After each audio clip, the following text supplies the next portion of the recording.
Des éléments factuels en ma possession, portés par des preuves documentées, font état de l'affectation des personnes non revêtues de la qualité de fonctionnaires à des postes organiques par certains secrétaires généraux, ce au mépris total de la loi et des notes circulaires que nous avons pourtant transmises et rappelées avec insistance aux différents secrétaires généraux et autres chefs de service. Et ce, au moment où toute la nation aspire à voir s'ériger dans notre pays une administration publique digne de ce nom, avec un certain sérieux, une certaine intégrité et un sens élevé des responsabilités de la part de celles et ceux qui l'incarnent. Une administration publique qui fonctionne suivant les règles édictées par les lois de la République. Une administration publique avec des effectifs bien maîtrisés, une mobilité fluide des carrières, une inclusion salariale ou mécanisation de tous les fonctionnaires de l'État sauf aucun. Une administration offrant des services publics de qualité à la société et qui participe de manière permanente au renforcement de la puissance de l'État. Cette ambition est malheureusement impossible à réaliser si les responsables eux-mêmes ne prêchent pas par l'exemple. Voilà pourquoi, en vertu des pouvoirs qui me sont conférés par la loi et conformément aux attributions qui sont les miennes, j'ai pris la décision d'ouvrir des actions disciplinaires à charge de hauts fonctionnaires qui se sont rendus coupables de cette forfaiture.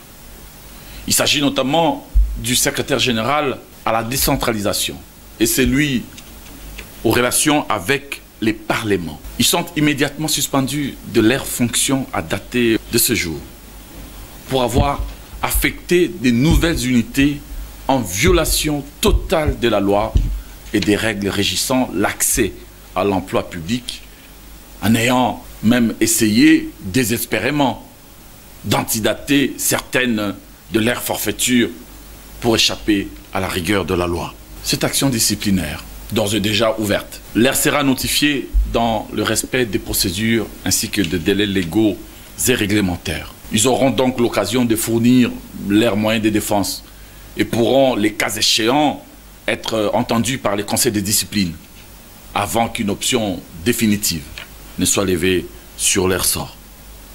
En attendant la clôture des dites actions disciplinaires, ainsi ouvertes, et les suites qui leur seront respectivement réservées, les ministres sectoriels concernés sont invités à désigner parmi les hauts fonctionnaires compétents, revêtus au moins du grade de directeur dans les secteurs, l'intérimaire devant assumer les affaires courantes. Ces poursuites disciplinaires vont également concerner tous les autres hauts fonctionnaires, essentiellement des directeurs ayant exercé à titre intérimaire les fonctions de secrétaire général et qui sont tombés dans la commission des mêmes faits. Et plusieurs chefs de division sont également concernés, essentiellement en province. Nous redresserons notre administration publique dans l'équité, dans la justice, mais aussi dans la fermeté. La même fermeté sera démise dans les processus de titularisation et des promotions en grade.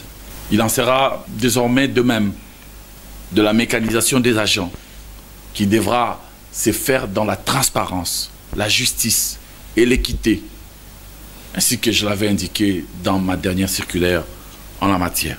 Je serai donc implacable et ma main ne tremblera pas pour sanctionner tous ceux qui, dans les propositions de choix, feront preuve de témérité, des subjectivités et des violations intentionnelles des critères objectifs rappelés dans mes circulaires. Tous ceux qui doivent être titularisés, promus et mécanisés doivent l'être en toute objectivité, très loin des antivaleurs du passé.